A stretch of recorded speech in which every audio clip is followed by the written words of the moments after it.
You're listening to the Open Books Podcast. Your next chapter starts now. Is it love, love, love, love, love, love that I'm feeling? Is it love, love, love, love, love, love that I'm feeling? Is she the one? Welcome back to the Open Books Podcast. Today we're diving into the world of Emily Henry, Great Big Beautiful Life. This book is everywhere, so naturally Colby and I had to give our take and our thoughts on it. Colby, how are you? I'm very excited to talk about this book. Like we mentioned in our last couple episodes, it was a little bit of a left field for us. Oh, for sure. At least for what we've been doing lately. We've tried different genres, obviously. We found what sticks, which is thrillers, and now we are like, okay, let's try. What's the hype about Emily Henry? Everybody raves. We had to see. We had to see it for ourselves. I think some of you may be surprised with our thoughts on this book. I think that they will, too. I was kind of surprised with how I felt at the end of the book, so should we just get into it? Let's do it. Okay, because this summary is a little bit long. Good. And I feel like the discussion might be a little bit long. And we say it every episode, but if you did not read the book, that's okay. Colby always has like really in-depth summaries, so you could literally know the book by the summary. Yes, and if you didn't read the book, because for a while my mom was listening to all of our episodes and she wasn't reading the books, and she still loved the book. She could keep up. Yeah, she was like, it feels like I'm listening to an audiobook almost, or like a little movie in my ear. I love your mom. I love her too, but she read this. Shout out. Well, now she reads Did she give you her thoughts on it? Yeah, she did. Okay, good. And now she reads them, so it's like even more fun. But she's definitely a good like testament to you do not need to read the book to listen to the episode. Well, good. Now we know. And like you said before, which I'm like, that is so true. We talk about the books and we talk about the characters and the plots and their storylines like they're real people. I think that's what separates us from other book podcasts. Not like other book We're girls. not like other book podcasts. We talk about them like this is the local, gossip. Yeah. Hayden and Alice, what the hell are they doing? What are they doing? Here's the summary of Great Big Beautiful Life. I wrote this all by myself, so if you read this book, just know. I wrote this all by myself. Mom, are you proud? I wrote it all so by myself. Proud of me. If you read this, like, it's not going to be perfect. There are things that are missing from this summary because there was a lot of meat, a lot of characters, a lot of storyline. So I wrote, I think, what was most important, especially for the people who didn't read, to kind of get the, big understanding or big gist of what happened. Great Big Beautiful Life by Emily Henry is what happens when a mystery, romance, and legacy all collide on one hot Georgia island. At the center of it all is Margaret Ives, a reclusive, former Hollywood it girl whose scandal-ridden past has made her a legend. Now in her 80s, Margaret's finally ready to tell her story, but she's making it a competition. So now we're going to enter Alice. She's a bubbly celebrity journalist looking for her big break, and Hayden, who's a Pulitzer-winning biographer with a perfectly broody vibe. Margaret invites both of them to her estate for a month-long interview trial, each getting exclusive but very different versions of her story. At the end of the month, only one will be chosen to write the official autobiography. So naturally, chaos, secrets, and sexual tension ensue. So the story goes back and forth between timelines and perspective. The present-day timeline is Alice and Hayden, and as Alice and Hayden navigate this high-stakes assignment, they also start catching feelings for each other, even while under NDAs and battling for the same job. But as they dig into Margaret's past, it becomes clear that not everything she shares is true. There's also secrets buried deep in the Ives family tree, and some of them are heartbreaking. So first, I will go into Margaret's story as she recounts it to Alice, and then just know that during all of this, Alice and Hayden are running into each other in between their interviews with Margaret and falling in love on the isolated island in Georgia. So I'll give like a little bit of story of what happens to them, and then we'll go through what Margaret says to Alice. So Hayden and Alice made a promise to each other that they would never talk about their time with Margaret together, so they end up spending this time together, unable to talk about why they're actually there. This leads them to sparking a romance. Hayden takes a little while to warm up to Alice, as her personality seems to be opposite of his. Alice is bubbly, eternally optimistic, and she loves bright colors and smiling and chatting with strangers, while Hayden is much more reserved and matter-of-fact. He is on the island strictly for business and to win the job of writing Margaret's biography. While Hayden and Alice start out as competitors, they slowly but surely make their way into lovers as they open up to each other about their childhood and their deepest feelings. For example, Alice struggles with her relationship with her mom and grappling with the loss of her dad. She's somewhat close to her mom, although they have a bit of a strange relationship because they seem to not really understand each other. While Hayden deals with something similar in his family dynamics, as his mom and dad are prestigious figures in politics in the town he lives, and he never really got into the limelight in the way they did, though he is a pretty popular writer. They work through those family dynamics together, and Hayden even goes to Alice's mom's house with her at one point in the book, where he notices how Alice and her mom don't connect, and he sees that it bothers Alice because she feels like she's not good enough for her. This brings them even closer as well. Hayden teaches Alice that it's okay to talk about her feelings with her mom, and they even make their relationship stronger by the end of the book, which we'll get into. And then Alice teaches Hayden that it's okay to open up and be vulnerable with a partner. Through the book, there is a lot of emotional and very obvious sexual tension between these two characters. And they end up hanging out a few times and hooking up, doing everything but sex, because that's like Hayden's big thing. He wants to make sure that they hold off on that. That way it doesn't come into play when they find out who is going to get the job, him or Alice. So that's kind of like where we end off with them. Throughout the story, they're falling in love. They get into like a pretty good place. And we'll go into Margaret's story as it's told to Alice. So Margaret Ives comes from a very wealthy family, one that was of utmost status back in her day, which I believe was somewhere in the 1940s. Okay, good. Up until she went silent in the 80s. There are a lot of players in her story, starting from her great-grandfather, her grandfather, and then her parents. Her great-grandfather is the one who really starts their family dynasty. He was just a typical, like, womanizer, rich guy. And then when the family gets down to Margaret's father, he's one of the first family members that's born into true family wealth. His name was Freddie, and Freddie and Margaret's mother have a cute little love story. She was a woman director who was outspoken and confident, and Freddie and her built a friendship in their time in Hollywood that turned into a marriage, and then they had Margaret and her younger sister, Laura. As time went on, they did get a divorce, but they still kept a platonic friendship.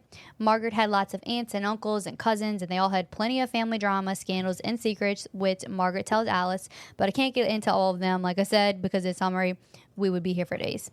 A family tree would have been helpful in this book, honestly. But I'll stick to what Margaret, the main points of the drama, which all kind of boils down to Margaret and her sister. So Margaret and her sister Laura were very close growing up. While they were younger, they went to a concert of a guy named Cosmo Sinclair. He was like their generation's Elvis, and Laura was obsessed with him. So Margaret wanted to take her younger sister to see him live in person. However, during this night at the concert, something super scary happens. The crowd turns into a stampede, and the girls get separated and crushed.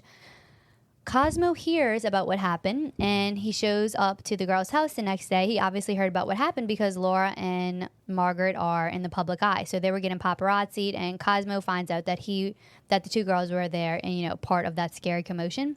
So goes to their house the next day to apologize, and here is where Margaret and Cosmo meet, and eventually they fall in love. They fall in love really quickly. After being together for only a few weeks, maybe a few months, they end up getting married. Margaret was famous before, but after she gets with Cosmo, they literally turn next level famous. Think Princess Diana and Charles type of famous. They're on the road as he performs, and during this, Laura, her little sister, she becomes really withdrawn from the family after her grandfather died. She somehow gets roped into a cult. So a lot of the book is Margaret spending a lot of time grieving her sister, missing her, wishing her sister would talk to her, and trying to get her back into the real world. Laura always seemed to be pretty naive and sheltered, and Margaret always seemed to be the sister who protected her, so this was really hard for Margaret. Eventually, they do get Laura back home, but of course, she comes back pretty traumatized.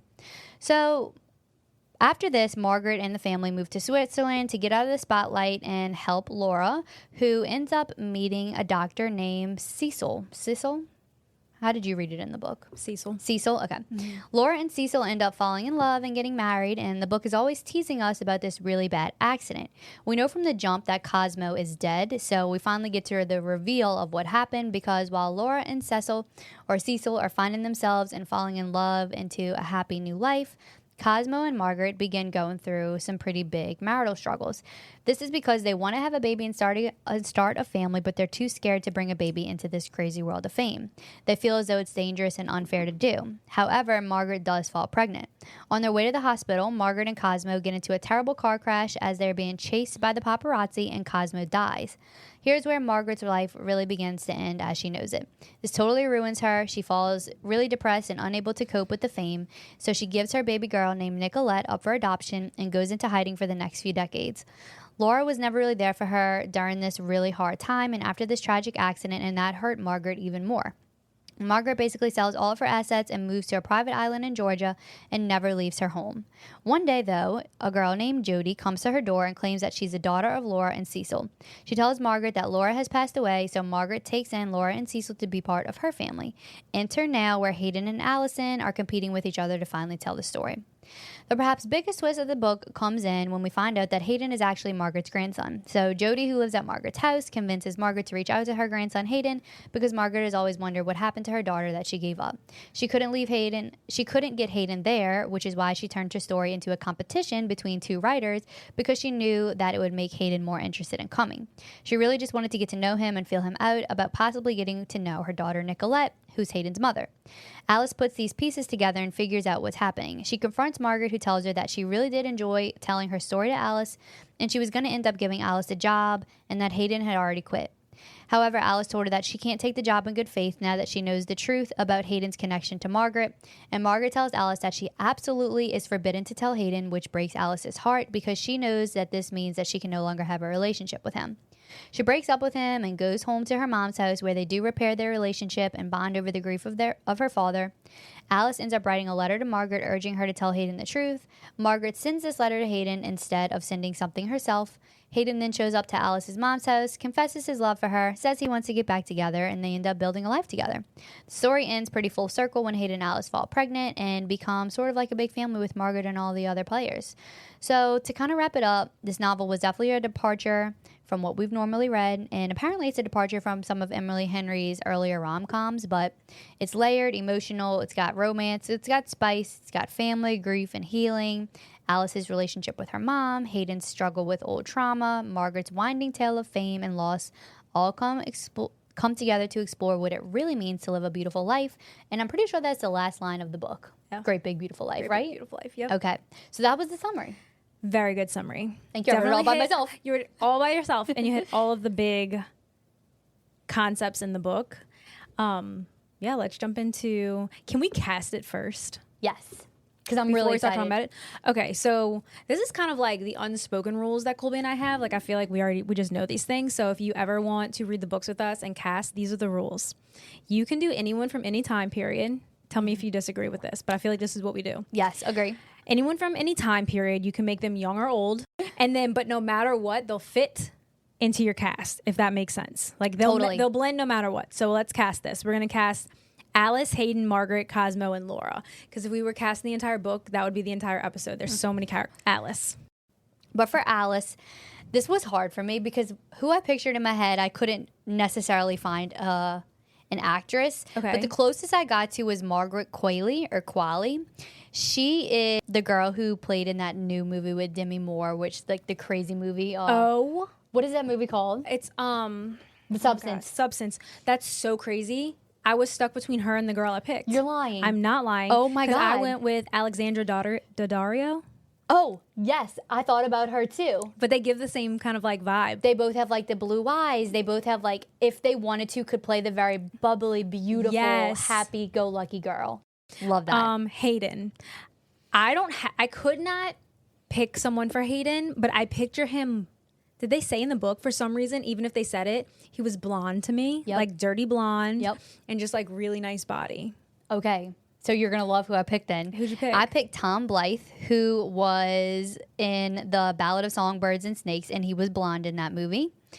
And let me show you what he looks like. And this is another reason why I picked him. Because I pictured blonde. I pictured unconventionally attractive because she kind of said, I believe in the beginning, that he had like a little bit of crooked features. Like he wasn't perfect, but there was something about him. So that is what I pictured because he doesn't have perfect features and he's blonde. So He's this perfect. is him. Perfect. And like he's still hot. Like look at his body. Yeah, he's hot. I could totally see these two making like a beautiful couple. And then Margaret a beautiful Qualley baby and at her. the end. Okay. I think we Perfect. kind of like nailed that. We did nail that. Okay, Margaret.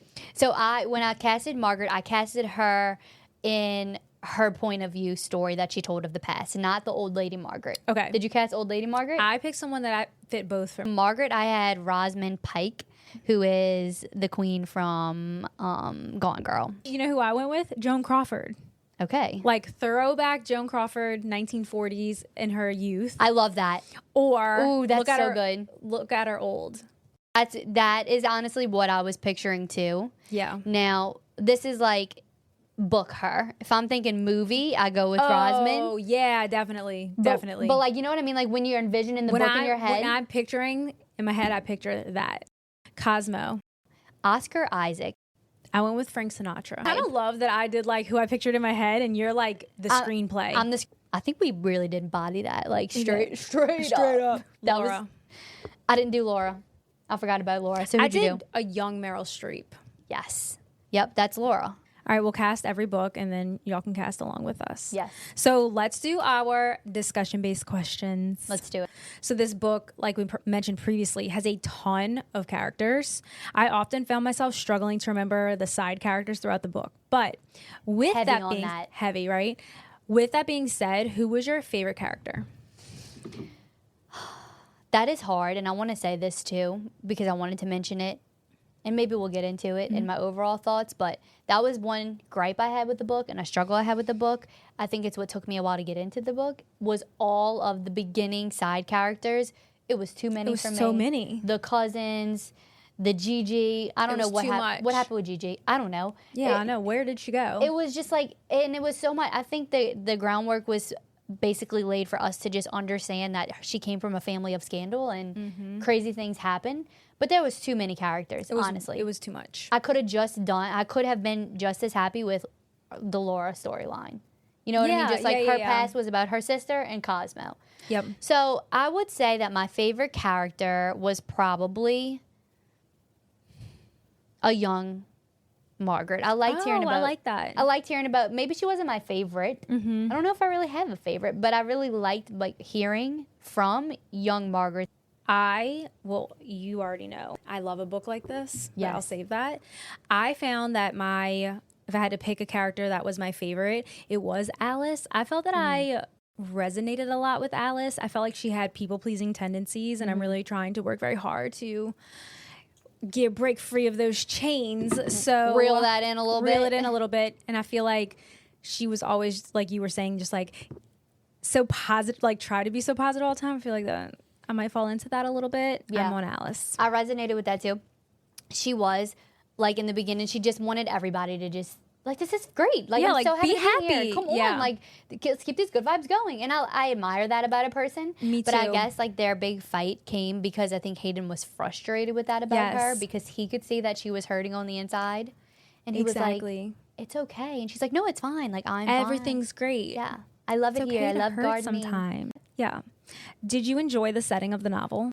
Loved it. You know, for being such thriller, Yeah. domestic thriller, psychological thriller girls, we really do like eat up a like coastal little island. Remember Archer's voice? Yes, and that's why I loved it. I loved that Love setting. it. Like Coastal town. I love small town. this. It was always like the croissant place that they went to. The little croissant. Little croissant. Also, That's how I read it. Well, the audiobook said croissant. Oh, did they? Yes. Oh, I love that. Little croissant. Little croissant. She was like dropping off bagels and hot coffee at his doorstep. Yeah. They were just like running into each other, which I think was a really good like literary tactic or plot tactic to have them on this like isolated island when of course they're going to run into each other. And they were definitely like grumpy sunshine, Yes. enemies-esque. almost, yeah. To lovers. Yeah. Which- She was like, "Good morning." And he's like, "Hey, Yeah, like what's good?" I brought you this breakfast. I saw it. How'd I know that was from you? Yeah. I just, I love that. there was so much about it that I really, really loved. I agree. What are your thoughts on the structure of the book, the interview form? Okay. I know you love this. I do. I don't love it as much. I don't mind it, Mm-hmm. but for me, I felt a little bored of it after a while, and this might just be because I was bored. Okay, I say after a while. Actually, the second half of the book, I ate up. It was Mm-hmm. that first half that I felt bored, and I believe maybe it wasn't the interview style. Maybe it was just Margaret's story that she was telling. Yes. That bored me. I couldn't care less about the great-great-great-grandfather and how he did what he did, and the sister and the auntie and the papa and the papa. I didn't care. No. So I completely agree with that. I think that but when she started telling her story, like unnecessary. But I guess that was to show like she was leaving out the good parts, because even Alice was like, okay, like, thank you for letting me know about how they own the newspaper. Like, Exactly. and there were compelling pieces in that, but I love an interview structure. So like my favorite book, for those of you that don't know this, is The Seven Husbands of Evelyn Hugo. And this is very Evelyn Husband, Seven Husbands coded. Yeah. With I like agree. a little side of romance. Old Hollywood. Old Hollywood. That is Old like money. Old money, old Hollywood is surprisingly like one of my favorite tropes, I guess. Didn't you read the other one that you really liked too? What happened to Kitty Carr? Yeah. Or It Happened to Kitty Carr. Like there's something, I'm very infatuated with old Hollywood actresses, like movies even. Just something about it I'm very interested in. Which is why I thought you were going to like that Black Mirror episode, because it was like very old Hollywood did when like they went that. back into it. And I love that episode. That Honestly, episode was she good. would have been a good, that actress would have been really she good. has like the best transatlantic accent too. Like I Yes. feel like that's how they talk, and Margaret would talk. I like that, but yes, it was a little boring at first. Turn yeah. it up, please. Yeah. What surprised you the most in the book? Honestly, the big twist that Hayden was the grandson. I knew something had to be That's what it was. Like, that's what. something. She but didn't I have them there for no reason. Correct. I guess I didn't realize first that was going to be. Yeah, I Hayden guess was I the didn't, grandson. I didn't necessarily think it was going to be Hayden connected in some way. I don't know why I thought maybe Alice was, but maybe that was silly because Alice was the one who had reached out to go there. Hayden was axed. Correct. So, yeah. But I don't know if we really knew that in the beginning, or maybe I just missed it. Because I was mindlessly reading in the beginning because I was bored of it. So I definitely think that there were some things that I missed. Once shit started picking up, I was like, wait, I actually really like it. I would say the biggest twist was meant to be Hayden being the grandson, but I didn't find that to be the most compelling or interesting thing. What I found to be really compelling and I interesting, wonder if we're the same. the story of them two getting stampeded at the concert. That's what honestly I think roped me into the book, because I was like, oh, wait, Wait, this is shit. Whoa, they're getting stampeded. Say like, what, bitch? that I thought actually Laura might die. Like I thought that Yeah. was going to be a big twist, but because that is actually a huge fear that I have. I know you know this about me. Yeah. So every time I'm at a concert, I text Amber and I'm like, I don't like it. Like I'm feeling out of body right now. particularly at concerts, because I felt it heavy at Rascal Flatts and I felt it heavy at Olivia Rodrigo. I think it's my body's way of protecting me. I like shut down and I go like up here. Where's the exits? Yes, and like I just like watch from above my own body, and I always tell myself like enjoy the concert, like just be in the moment. Let but your guard down. I think I'm afraid of stampedes or something. Like it's I like think that is a biological thing. yeah, to shut down that Not way. biological.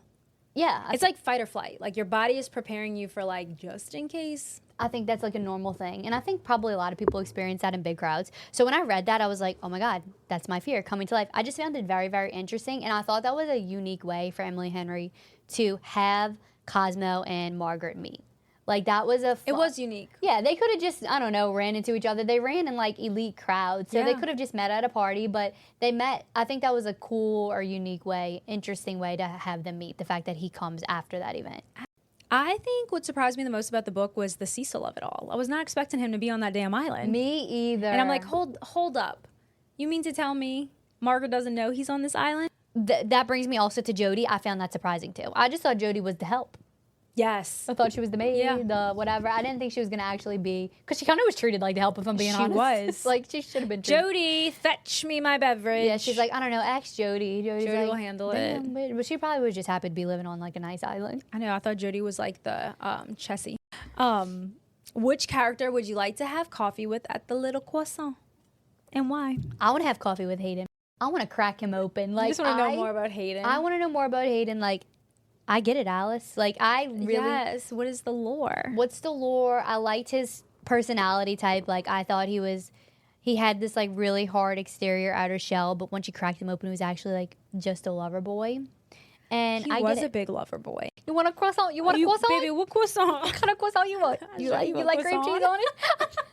I'll show you a little croissant. You want to see a little croissant? No, but literally Alice was like, let me show you my croissant. Let me show you my croissant. Oh, we like just breezed over their little scene. We breeze over like all of their sexual scenes. I think Emily Henry wrote her smut very well. I think she did too. It was like just enough. It wasn't like It wasn't he over the top. touched my sex and Yeah. it vibrated through my jeans. Like that I one- don't need any of that. The growl within him, it sounded like the demon from the pits of hell. Like, no, thank No, make it stop. you. Yeah, like, and Immediately, honestly, no. Skip, skip, skip. I've seen what I needed to see. Yeah, I think the smut was like fine. It was just enough to be like, okay, like there's the sexual tension. And the build up was fine. Like, It was It didn't fine. bother me. It wasn't over the top. There was 'cause- still a plot. exactly. I can't if the whole book is smut. It just does nothing for me. Does nothing. I don't care. So before the 5-star, 1-star review, put a bow on it, stamp it. Did you like it? What are your thoughts? Final thoughts. Well, just like I said in the beginning, I'm glad to have had this deep conversation because I was in the middle. It's not that I didn't like the book. It was just after talking about it, I'm going to say yes, I liked it. I didn't love it. It wasn't my favorite book by any means, but I'm very glad that I read it. I found the story to be interesting and I found the writing to be very well. I understand like the Emily Henry hype, but this book did not make me want to read another Emily Henry book. And I think that's a me thing. It's a genre thing. It's not the book itself. It's not the plot itself. It's just the genre. I am just a person. Maybe I'm so like desensitized to anything that's not just like in middle of the action, throw me in, I need like more. I Right. need more scandal. Stab me with a knife. Exactly. It needs to jump in like I was in a locked room alone by myself. Gun to the coochie. Gun to the cooch. And I woke up and there was a gun in my cooch. There was a gun in my coochie. So like, yes, I liked it. Did I love it? No. Those are my final thoughts. Would I That was recommend good. it? Yes, to the right person. Fair. I really enjoyed it. Love is such a strong word, but there were moments where I was like, "Eek," I'm kicking my feet and I'm giddy, and I just felt happy reading it. So that was kind of like a pleasant change. Especially the end. I felt giddy with the end. I loved the ending. There, I'll say that. I loved the ending. So with that, I'm going to put a little bow on it. I liked it. It's got Yeah. my stamp of I agree. approval. And I'm for really sure. glad we did it. Me too. Just a really quick 5-star. These are from Goodreads. It's just something fun that we like to do. One 5-star review says, hey, yeah, so 6 stars. I will reread this easily 100 times. This is my deathbed book. Oh, I love that. A deathbed book? Now, I don't feel that strongly about the book, Absolutely not. but some people do. And then a 1-star. I got these very nice and short and sweet today. Okay. Emily Henry is not writing romance books anymore. She is writing with the sole purpose of landing movie deals, all while imagining a Taylor Swift song playing in the background. Okay. So I definitely am like not at that level. No, that's like kind of hate. Could this be a good movie? Absolutely. And I do think it could have a Taylor Swift song in the background. It probably will be a movie. Yeah. If I'm being honest. Yeah. Okay. Anything else? So there was one other segment I wanted to bring up to you. Oh, I love. Okay. I was going to ask you to like come up with some, but I was just like, I don't know, let it be a surprise. So I love the when one Colby thing surprises me. about this book was the friggin' title. The title was way too long. Emily Henry. Please. It's not okay. It is not okay to have this long of a title. Not only that, but every word is so generic. A great, big, beautiful life. Okay, and the word isn't, but it might as well be. Great, big, beautiful life. We called it A Great Big Beautiful Life every single time we talked about the book. The entire time we talked about it. And eventually we would text about the book. I couldn't type out the whole fucking title anymore. No, we should have just put the acronyms like ACOTAR. Yeah, literally. What would that one even be? A great big. Let me just type it out because actually I'm curious to hear. A great big beautiful life. It'd be Agable. Agable. So we just started saying like, did you finish Big Life? Did you finish Great Big? It was too long. So I came up with some possible titles that she could have went with. Okay. The Hidden Dynasty. Okay. Yeah. The Ives. Cosmos. Now I like the word. First of all, Cosmo Sinclair, great name for a book Great character. name. I kind of love the name Sinclair. Me too. For a baby. But Cosmo Sinclair was a great name for his character in particular, like a pop star, rock star. So Cosmos would have been a great book name. Yes. The interviews, a little basic, sounds a little like a Frida McFadden book, but still, Yeah. in my opinion, better than A Great Big Beautiful Life. Mm-hmm. Stars Align. Hear me out with this, because I feel like there's like this, at least for me, this underlying theme of like, it's written in the cosmos in this book. It's written in the stars. Hayden and Alice were always meant to like Yes. meet Margaret, Cosmo Sinclair, like Bitch, yes, that's good.